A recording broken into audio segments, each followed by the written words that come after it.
चालू करो बे। जय हिंद दोस्तों। हर रोज आप सुनते होंगे कि विपक्ष और खास करके राहुल गांधी ये आरोप लगाते हैं कि बीजेपी संविधान बदलना चाहती है, लोकतंत्र खतरे में है, ईवीएम में गड़बड़ी हो रही है।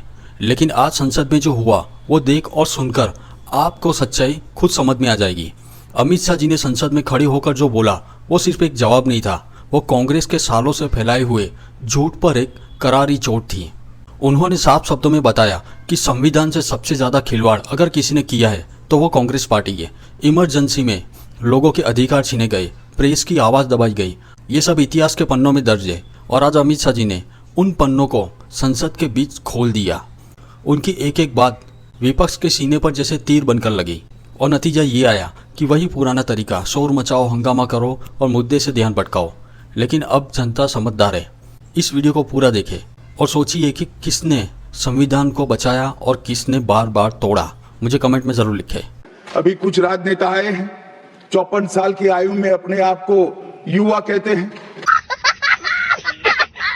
और ये घूमते रहते हैं संविधान बदल देंगे, संविधान बदल देंगे, संविधान बदल देंगे। मैं उनको समझाना चाहता हूं कि संविधान बदलने का प्रोविजन, संविधान के प्रावधानों का बदलने का प्रोविजन अनुच्छेद 368 के अंदर संविधान में ही है।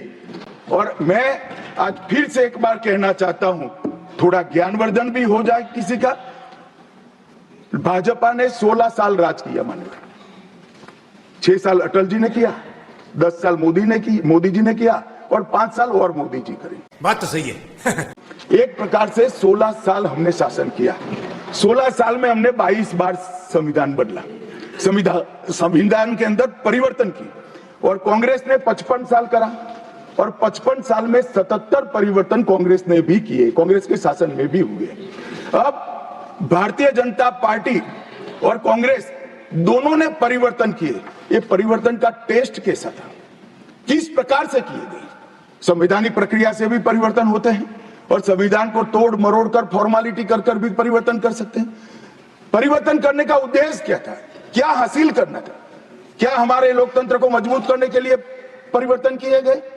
क्या हमारे जिनको अधिकार नहीं है ऐसे लोगों को समकक्ष अधिकार लेने के लिए परिवर्तन किए गए, या अपनी राज्य सत्ता को टिकाने के लिए परिवर्तन? इस पर से ही पार्टी का कैरेक्टर, पार्टी के चलने की पद्धति और पार्टी का संविधान में विश्वास, ये सबको मालूम पड़ता है। बात तो सही है। मैं ज्यादा संविधान के संशोधन में नहीं जाऊंगा मान्यवर।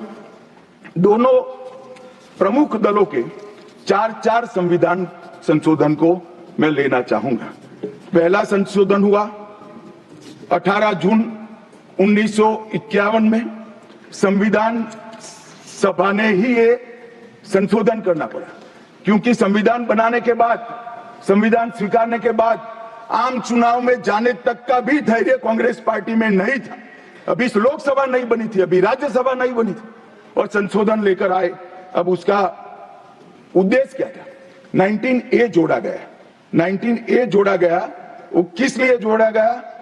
अभिव्यक्ति की आजादी पर स्वतंत्रता को, अभिव्यक्ति की आजादी, अभिव्यक्ति की स्वतंत्रता को कर्टेल करने के लिए पहला सुधार आया।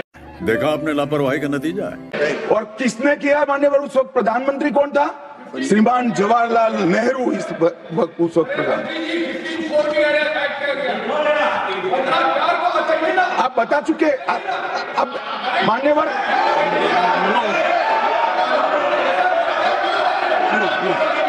No Jairam ji, he not yielding. We heard leader of the opposition. मान्यवर, Unless there is yielding, let us hear. मान्यवर, मेरा लंबा अनुभव है आजकल करते हुए। मुझे 30 साल हो गए विधानसभा और लोकसभा, राज्यसभा में बैठे हुए। संसद में भाषण करने का मेरा अनुभव है मान्यवर। वो विरोध तभी कर सकते हैं जब मेरी बात सच न हो। बात तो सही है। अगर मेरी बात सच नहीं हो तो बताए हो। संविधान संशोधन नंबर 1, अब सुनिए, संविधान संशोधन नंबर 1 वो अभिव्यक्ति की आजादी को कर्टेल करने के लिए ही लाया गया था और जवाहरलाल नेहरू के लिए लाया गया। मान्यवर, 24वां संविधान संशोधन 24वां संविधान संशोधन जवाहरलाल नेहरू जी की सुपुत्री इंदिरा जी उसमें प्रधानमंत्री थी, पार्टी तो वही सत्ता में थी, कांग्रेस पार्टी। 5 नवंबर 1971 को संविधान में संशोधन किया गया, 24वां संशोधन, और संविधान संशोधन के माध्यम से संसद को मौलिक अधिकार, नागरिकों के मौलिक अधिकार कम करने का अधिकार दे दिया। समझ रहे हो आप? तो एक प्रधानमंत्री कांग्रेस पार्टी के अभिव्यक्ति की स्वतंत्रता का टेल करते हैं, दूसरे प्रधानमंत्री उसी परिवार से आते हैं, वो नागरिकों के मौलिक अधिकार को कर्टेल करने का अधिकार लेते हैं, और 39वां संविधान संशोधन अब तो इंतहाई कर दी मान्यवर, सब सीमाओं को पार कर दिया। मान्यवर आप तो अधिवक्ता रहे हैं, 10 अगस्त 1975 का वो दिन हमारे संविधान के इतिहास में बहुत, जब भी जिक्र होगा काले अक्षरों से ही इसका जिक्र करना पड़ेगा। उस वक्त 39वां संविधान संशोधन आया मान्यवर। 39वां संविधान संशोधन क्या था? इंदिरा गांधी जी के चुनाव को इलाहाबाद हाईकोर्ट ने अमान्य घोषित कर दिया। अभी कुछ नहीं है, ईवीएम ले लेकर घूमते हैं, हारते हैं और ईवीएम ले लेकर, ईवीएम ने हरा दिया, ईवीएम ने हरा दिया, ईवीएम ने हरा दिया। सुप्रीम कोर्ट ने 24 बार ईवीएम की अर्जी नकार दी। चुनाव आयोग ने 3 दिन ईवीएम 10 से 5 बजे तक रखा कि भाई कोई हैक कर बताए, कोई नहीं गया, सुप्रीम कोर्ट में कोई नहीं गया, और हारते हैं तो ईवीएम का दोष निकालते। मान्यवर एक ही समय, एक ही दिन 2 परिणाम घोषित। एक महाराष्ट्र में सुपड़ा साफ हो गया, जो जनादेश के साथ द्रोह किया था इसका दंड महाराष्ट्र की जनता ने दिया, और दूरबीन लेकर दिखाई नहीं पड़ते, और उसी दिन वो झारखंड में जीते। तो महाराष्ट्र में ईवीएम खराब है और झारखंड में टप से जाकर नए कपड़े पहनकर शपथ ले ली। अरे भाई जरा तो शर्म करो, जनता देख रही है। एक जगह ईवीएम सही है, एक जगह ईवीएम खराब है। मान्यवर ऐसा कैसे हो सकता है? और मान्यवर यहां पर इलाहाबाद हाईकोर्ट ने इंदिरा गांधी जी के चुनाव को निरस्त कर दिया, अमान्य किया, और उन्होंने संशोधन से प्रधानमंत्री पद की न्यायिक जांच पर भी प्रतिबंध लगा दिया। आपको जो करना है वो करो, कोई न्यायिक जांच नहीं है। देखा आपने लापरवाही का नतीजा है। ये अभी जो अधिकारों की गुहार लेकर घूमते हैं मेरे कम्युनिस्ट भाई, मैं उनको पूछना चाहता हूं, किसके साथ बैठे हो? किसके साथ बैठे हो? रात को अंधेरा कर अपनी आत्मा को टटोलना भैया, मालूम पड़ेगा। और ये संविधान संशोधन मान्यवर रिट्रोस्पेक्टिव इफेक्ट से किया गया कि पुराना भी मुकदमा है तो वो खारिज हो जाएगा।